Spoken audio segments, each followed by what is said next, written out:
Bonjour, heureux de vous retrouver pour ce JT de mai. Et je vais vous emmener à la rencontre des métiers d'autrefois dans un petit village du nord de la Meuse, à Hazanne précisément, et où sont donc rassemblés 400 artisans. Et c'est donc l'association Les Vieux Métiers qui organise ça tous les ans. Et je crois que ça fera bientôt 40 ans l'année prochaine. Et ça fonctionne très bien. Et aujourd'hui, un petit clin d'œil sur la fabrication des tuiles. Autrefois, la fameuse tige de botte. Donc nous verrons ce reportage tout à l'heure. Pour commencer, retour donc le 14 mai dernier, où notre syndicat, le seul reconnu de la maîtrise d'œuvre, a été reçu par le Conseil national de l'Ordre des architectes et son vice-président, Denis Dessus. Reportage.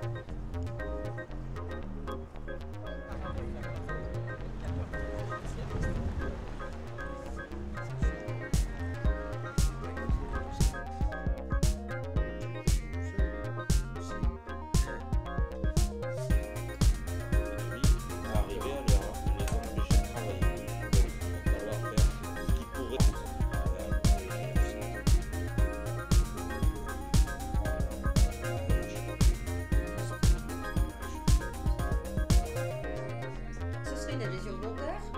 Non, bah non, sur c'est juste l'effet.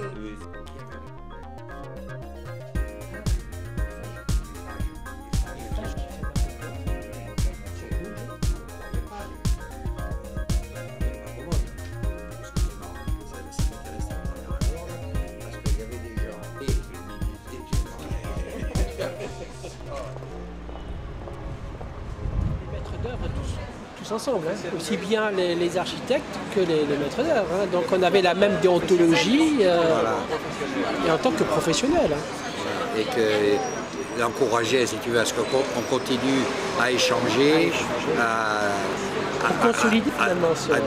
à discuter ensemble et à les faire profiter, si tu veux, des informations qu'on peut avoir, des rencontres qu'on peut avoir.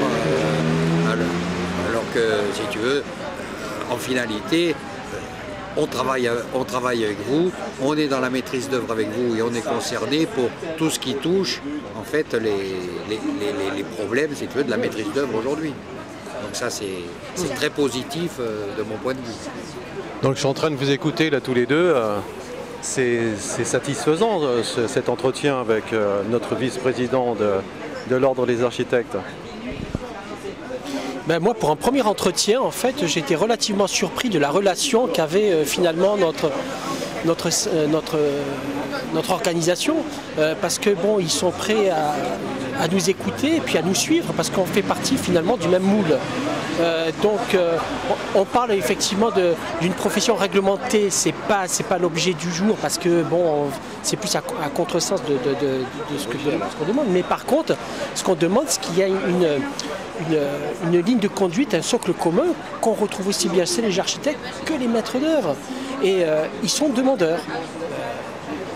Moi j'ai trouvé cet entretien très positif et d'ailleurs maintenant la porte est ouverte parce qu'ils demandent à ce qu'on les renseigne justement sur toutes les problématiques qu'on rencontre tous les jours à notre quotidien, dans nos études, dans nos contraintes on va dire administratives, juridiques, ainsi de suite. Et moi je suis très satisfait de cette rencontre. Et Monsieur le Président également? C'est une suite logique, puisque depuis Lopez, président de l'Ordre en 1987,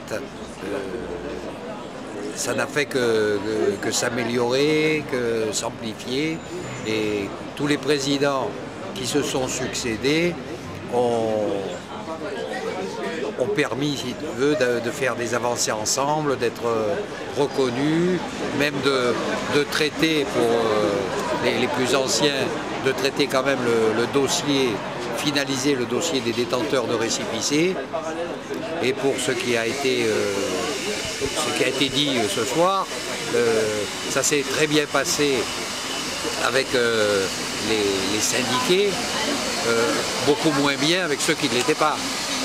Donc oui, pour moi c'est très positif, mais c'est une suite logique en fait à la politique qu'on a conduite toutes ces dernières années.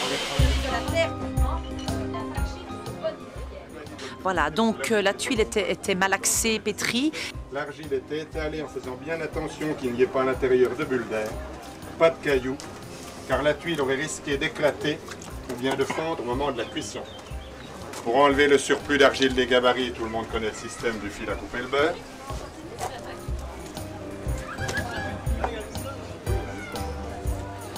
Les gabarits ainsi chargés en argile étaient encore entreposés verticalement sous des hangars, à l'abri du soleil et des courants d'air, de manière à ce que l'argile perde encore un tout petit peu de son humidité pour que la tuile se tienne en forme. Était donc récupérée par les enfants qui les portaient aux femmes qui donnaient la forme sur leurs cuisses.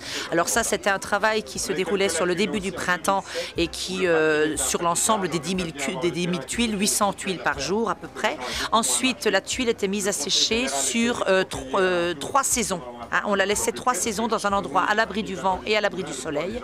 Et c'était donc quand arrivait l'hiver suivant, seulement à ce moment-là, qu'on récupérait les tuiles qui avaient pris le temps de sécher pour être cuites. Le four de tuilerie contenait jusqu'à 10 000 tuiles. C'était des fours énormes avec des murs d'1 mètre d'épaisseur. Donc on rangeait ces tuiles dans le four qui était carrément à dimension humaine, c'est-à-dire qu'on pouvait rentrer dedans.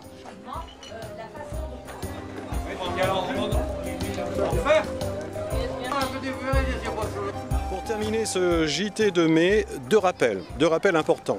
Envoyez vos plus belles réalisations, donc des photos donc, au Cinemob pour que nous puissions alimenter notre site à travers donc, ces magnifiques photos qui tardent à arriver bien entendu.